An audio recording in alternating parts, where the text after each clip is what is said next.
வணக்கம்.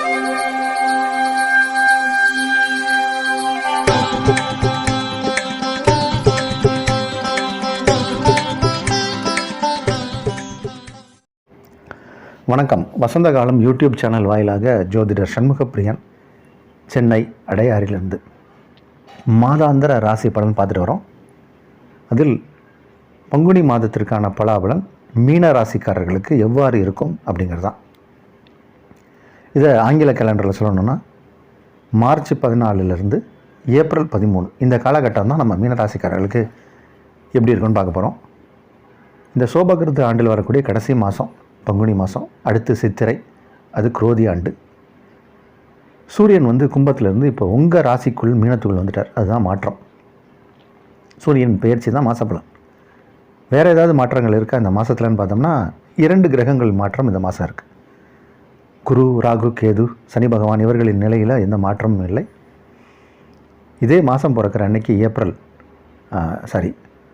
மார்ச் 14 செவ்வாய் பகவான் மகரத்திலேருந்து கும்பத்துக்கு வரார். ஏப்ரல் 1 கும்பத்திலிருந்து சுக்கிர பகவான் உங்கள் ராசிக்குள் மீனத்துக்குள் உச்சமாகிறார். இந்த கிரகநிலையால் மீன ராசிக்காரர்களுக்கு நன்மையா தீமையா, அல்லது நன்மையாக இருந்தால் எந்த அளவுக்கு, தீமையாக இருந்தால் எந்த அளவுக்கு அப்படிங்கிறது தான் நம்ம பார்க்க போகிறோம். பொதுவாகவே இந்த பங்குனி மாதம் வரும்போது மீனராசிக்காரர்களுக்கு அந்தளவுக்கு விசேஷமாக இருக்காது. கொஞ்சம் மத்தியம பலன் தான் அப்படிங்கிறது. நீங்கள் ஒவ்வொரு வருடமும் இந்த பங்குனி மாதத்தை நீங்கள் எடுத்து பார்த்தீங்கன்னா உங்களுக்கு தெரியும். அந்தளவுக்கு பெரிய அளவில் சில வளர்ச்சிகள் இருக்காது. காரணம் என்ன அப்படின்னா, இந்த பங்குனி மாதத்தில் தான் உங்கள் ராசிக்குள்ளே சூரியன் வருவார். சூரியன் உங்கள் ராசிக்கு 6 கிரகம். கடன், ருணம், ரோகம், சத்ரு, வம்பு, வழக்குகள்னு சொல்லக்கூடிய ஸ்தானத்திற்கு அதிபதி, ஒரு மறைவு ஸ்தானத்துக்கு உரிய கிரகம். அவர் ராசிக்குள்ளே வரும்போது சில உடல் உபாதைகளை ஏற்படுத்தும், மன ரீதியான தொந்தரவை உண்டு பண்ணும், எதிரிகள் பயத்தை உண்டு பண்ணும்.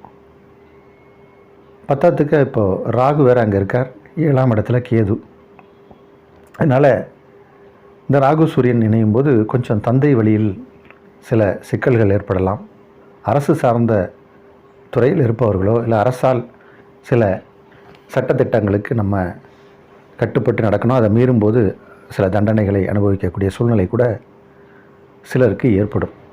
அரசு தண்டனை அப்படின்னு எடுத்துக்கலாம். இந்த மாதிரியான சூழ்நிலையெல்லாம் ஏற்படும். அதனால் மீனராசிக்காரர்கள் ஜாக்கிரதையாக இருக்கணும். ராசிக்கு 12ஆம் இடத்தில் இருந்த சூரிய பகவான் சனியோடு இணைந்திருந்தார். அவர் இப்போ உங்கள் ராசிக்குள்ளே வந்துட்டார். 11ஆம் இடத்தில் இருந்த செவ்வாய் பகவான் 12ஆம் இடத்துல சனி பகவானோடு இணைகிறார். இப்போ 12ஆம் இடம் அப்படிங்கிறது தூக்கத்தை சொல்லக்கூடிய இடம். அந்த இடத்துல இந்த 2 கிரகங்கள் சேரும்போது சரிவர தூக்கம் வராது. படுப்பாங்க, தூங்குவாங்க, ஏதாவது கனவு வரும், முழிச்சுப்பாங்க. இந்த மாதிரி தூக்கமும் சரியாக இருக்காது இந்த மாதம். அதுவும் ஒரு உடல்நலத்தை பாதிக்கும். நிறைய அலைச்சல்கள் இருக்கும், நேரத்துக்கு சாப்பிட முடியாது. இந்த மாதிரியான சூழ்நிலையெல்லாம் இந்த மாதம் உண்டு. 2 மாற்றங்கள் தான் சொன்னோம். ஒன்று செவ்வாயோட மாற்றம், இன்னொன்று சுக்கிரனுடைய மாற்றம். சுக்கிர பகவான் ஏப்ரல் 1 உங்கள் ராசிக்குள்ளே வரார். மீனம் அப்படிங்கிற இடத்துல வரும்போது தான் சுக்கிரன் உச்சம் பெறுவார். வேறு வழி இல்லை, அங்கே தான் ஒரு உச்சம் பெறுவார். இப்படி தான் இருக்குது. சுக்கிரன் ராசிக்குள்ளே உச்சமாகிறது அவ்வளோ நல்ல பலன் அல்ல. ஏன்னா அவர் 3க்கும் 8க்கும் உடைய கிரகம். அப்போ ராசிக்குள்ளே ஒரே நேரத்தில் 6 கிரகமும் 8 கிரகமும் இணைகிறாங்க. அப்போது உடல் நலம் கண்டிப்பாக ஜாகிரதையாக பார்த்துக்கணும். ஏதோ ஒரு பெரிய விஷயத்தில் உடம்பை கை வைக்கும். அது இருதயமாக இருக்கலாம், இரத்த ஓட்டத்தில் ஏதாவது பிரச்சனையாக இருக்கலாம், ஹார்ட்டுக்கு போகிற பம்பிங் இஷ்யூவாக இருக்கலாம். இந்த மாதிரி ஏதோ ஒரு விஷயமாக இருக்கலாம். பெண்களாக இருந்தால் மாதாந்திரம் வரக்கூடிய விஷயங்களில் பிரச்சனை ஏற்படலாம். வயிறு, அடிவயிறுக்கு கீழே இருக்கக்கூடிய இடங்கள், மர்ம பாகங்கள், இந்த மாதிரி இடங்கள்லாம் பிரச்சனை வரும் அப்படிங்கிறத இந்த கிரகநிலை காட்டுது. அதனால் எதிரிகள் பயம் இருக்கும், எதிரிகளால் தொந்தரவு இருக்கும், கோர்ட்டு கேஸு வழக்குகள் இந்த மாதிரியான விஷயங்களுக்கெல்லாம் போயிட்டு வரா மாதிரி சூழ்நிலை ஏற்படும். நமக்கு வக்கீல் தெரிஞ்சவங்களாக இருந்தால் இந்த மாதம் வாய்தா வாங்கிக்கோங்க, அடுத்து இன்னும் கொஞ்சம் நாளில் கோர்ட்டு வெக்கேஷன் வந்துடும். அதுக்கப்புறம் பார்த்துக்கலாம். இப்போ போய் நம்ம ஏதாவது கேஸ் போட்டோம்னா நமக்கு சாதகமாக வராது. அதனால் ரொம்ப ஜாக்கிரதையாக இருக்கணும். உங்கள் பிறவி ஜாதகம் ரொம்ப வலுவாக இருக்கும்போது தான் மீனராசிக்காரர்களுக்கு நன்மையான பலனை தரும். கோச்சார பலன் 30% தான், பிறவி ஜாதகம் தான் 70% வேலை செய்யும்.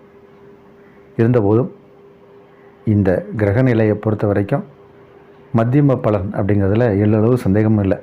பெருசாக விவரித்து விரிவாக சொல்லுவதற்கு எதுவும் இல்லை. உங்கள் ராசி அதிபதி குரு 2ஆம் இடத்துல இருக்கார் அப்படிங்கிறது மட்டும்தான். ஆனால் ராசிக்குள்ளே அதிகமாக கிரகங்கள் சேருது, அது நன்மை பயக்கும் வண்ணம் இல்லை.